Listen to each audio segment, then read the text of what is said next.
상계 최당 조기 종남나 장초빨도 당리 겹수치 닭기 진속 기빼 종남기 돌라 펜치 상계 득발쇼. 지난 12강에서 붓다의 이신인 법신과 색신이 이렇게 여러 가지로도 구분이 되어진다고 설명을 드렸고요. 바람일승에서는 일반적으로 일컬어지는 붓다의 삼신인 이 법신, 보신, 화신을 성취하기 위해서 지혜자량과 방편자량을 쌓는 육바라밀을 실천한다고 말씀을 드렸습니다. 하지만 금강승에서는 이 바람일승의 육바라밀의 실천만으로는 절대로 불가를 이룰 수 없고, 금강승의 탄트라 수행이 병행이 되어지만은 불가를 이룰 수 있다라고 주장을 합니다. 그래서 금강승의 요가 탄트라부나 무상요가 탄트라 부에서는 석가모니 부처님께서 깨달음을 얻으시는 그 과정을 설명을 할 때 시방에서 나타난 부처님들이 관정을 수여하고 관정을 수여받은 석가모니 부처님은 탄트라를 수행해서 깨달음을 얻으셨다라고 이렇게 설명을 하고 있습니다. 금강승의 탄트라 수행에 입문하려면은 필히 관정을 받아야 한다는 것이 금강승의 가르침이니까 석가모니 부처님께서 탄트라를 수행하기 위해서 관정을 받으셨다는 내용이 이 부처님께서 어떻게 깨달음을 얻으셨느냐에 대한 설명에서 빠지면 안 되겠어요. 그리고 지난 10강과 11강에서 말씀드렸듯이 성문승, 영각승, 바람일승, 그리고 금강승에서 석가모니 부탁해서 깨달음을 얻으신 방법에 대해서 설명하는 내용들이 각각 서로 다른데요. 여기서 잠시 왜 이렇게 설명들이 다른지에 대해서도 제 생각을 간단히 말씀드리고 넘어갈게요.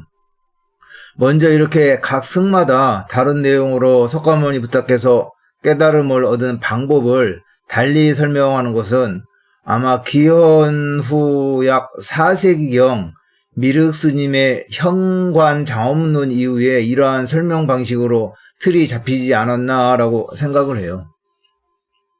왜 그렇게 생각을 하냐면요. 이 지난 10강에서 소승불교에서 석가모니 부탁해서 깨달음을 얻은 방식에 대해서 설명을 드릴 때 석가모니 부처님이 보리스나무 아래에 앉으셔서 초저녁 때 마라의 유혹을 물리치시고 자정경에 깊은 산매에 들어서 오두 가운데 가행도, 견도, 수도의 과정을 성취하시고 새벽녘에 무학도의 완전한 깨달음을 성취하셨다라고 설명을 드렸는데 이 오도요, 수행의 체계를 5가지로 나눈 자량도, 가행도, 견도, 수도, 이 무학도의 이 수행 체계는 미륵스님께서 기원 후 4세기경에 지으신, 그러니까 대승불교 반야부 경경들의 핵심적인 내용을 체계화시켜서 놓은 현관장엄론에서 거론되고 현관장엄론에서부터 찾아볼 수 있기 때문이에요. 이 현관장엄론에 대한 설명은 현관장엄론이 한국에서는 잘 알려진 논서가 아니어서인지 인터넷 사전을 찾아보아도 제가 설명드리고자 하는 내용의 사전적 설명이 없었고요. 그리고 지금 이 보여드리는 이 내용은 아주 오래전에요. 네이버 백과사전에서 복사를 해 놓은 것인데 다시 살펴보려고 이 링크를 클릭을 해도 사전이 사라졌는지 연결이 안 돼요. 그러니까 소승불교에서요, 직접 석가모니 부처님께서 얻으신 깨달음의 방법에 대해서 설명을 했다라면은 이 현관장엄론에서처럼 반야바라밀을 이루는 이 5단계에 대해서 설명을 한다든지 깨달음을 불과라고 하고 이 불과를 법신, 보신, 화신에 이러한 3종 불신으로 나누어서 설명을 하지는 않았을 거예요. 그리고 지난 11강에서 설명드린 내용으로 바람일승에서 석가모니 부처님께서 깨달음을 얻으신 방식을 설명하는 데 있어서도 여기 보시면은 색구경천에서 대광명의 빗줄기로 관정을 수여받으셨고 그 순간 금강산매에 들어서 법신과 보신을 성취하셨다라는 설명이 있어요. 그런데 이 설명도 순수한 바람일승 입장에서의 설명이라고 하기보다는 4, 6세기경 초기 밀교, 그러니까 행탄트라와 소작탄트라의 영향을 받아서 설명한 것이라는 그런 생각이 들어요. 그리고 순수한 바람일승의 입장에서의 설명이 아니라 행탄트라와 소작탄트라의 입장에서 이 바람일승의 내용으로 설명을 한 것 같아요. 왜 그러냐면은 색구경천에서 관정을 수여받으시고 금강산매에 들어서 법신과 보신을 성취하셨다라고 설명이 되어 있는데 이 바람일승의 6바람일은 탄트라, 즉 금강승의 밀교 수행이 아니기 때문에 관정을 받지 않고도 얼마든지 실천을 할 수가 있어요. 전에 말씀드린 것처럼 바람일승에서는 6바람일의 실천으로 불가를 성취할 수 있다고 설하고 있고, 그렇기 때문에 전통적인 바람일승 입장에서 부처님께서 어떻게 깨달음을 얻으셨는지에 대한 설명을 한다면은 6바람일 수행에서는 관정을 받을 필요도 없으니까 지금의 이 설명처럼 관정을 받았다는 내용이 필요가 없겠죠. 하지만 금강승의 탄트라 수행은 관정이 필수 요소이고 바람일승의 6바람의 실천만으로는 불가를 성취할 수 없고 탄트라 수행이 필히 병행되었을 때 탄트라 수행을 통해서 불가를 이룰 수 있다라고 주장을 하기 때문에 여기서처럼 이게 바람일승에서 깨달음을 얻는 그러한 그 방법이지만은 금강승의 수행 방법을 첨가해서 부처님께서 깨달음을 얻으실 때는 관정을 받으셨다라고 설명을 하고 있는 것 같아요. 그리고 이어서 요가탄트라하고 무상요가탄트라에서는 부처님께서 무슨 관정을 받고 탄트라를 수행한 후에 깨달음을 얻으셨다라고 이렇게 그 관정의 이름까지 언급을 하고 있어요. 그 관정의 이름을 언급하면서 부처님께서 탄트라를 수행했다는 것을 더 구체화시키는 거죠. 그러면은 왜 금강승에서는 탄트라의 수행 없이는 불가를 이룰 수 없다고 이야기를 하냐면요.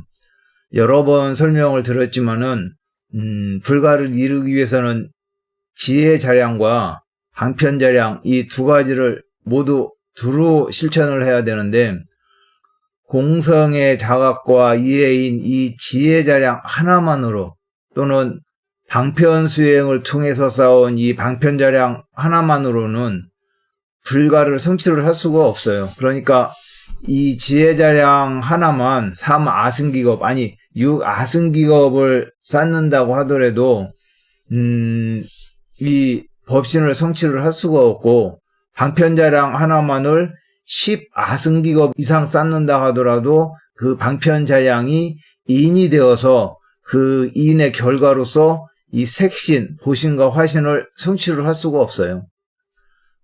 무슨 이야기냐면요.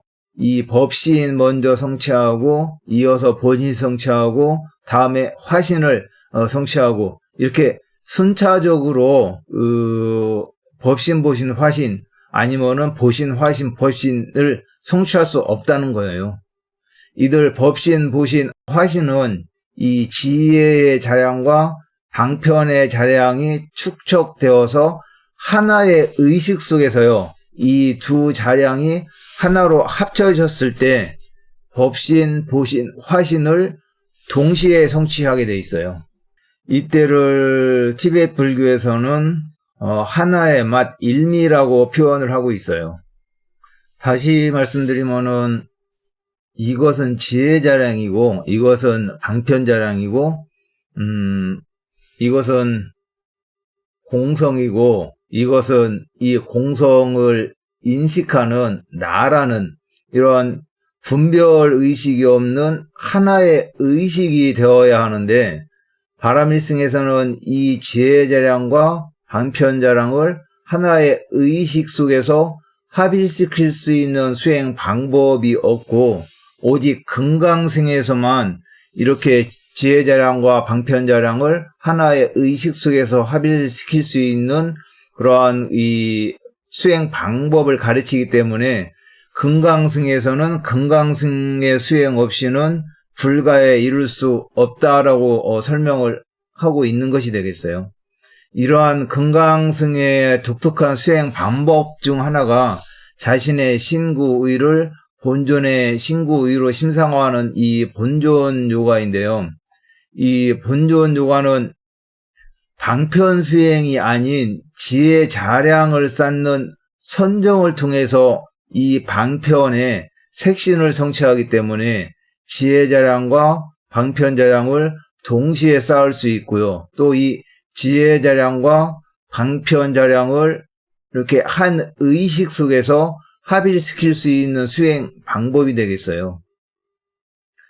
예, 이렇게 해서 간략히요 바람일승과 금강승에서 불가를 이루기 위해서 실천하는 대표적인 수행에 대해서 말씀을 드렸고요.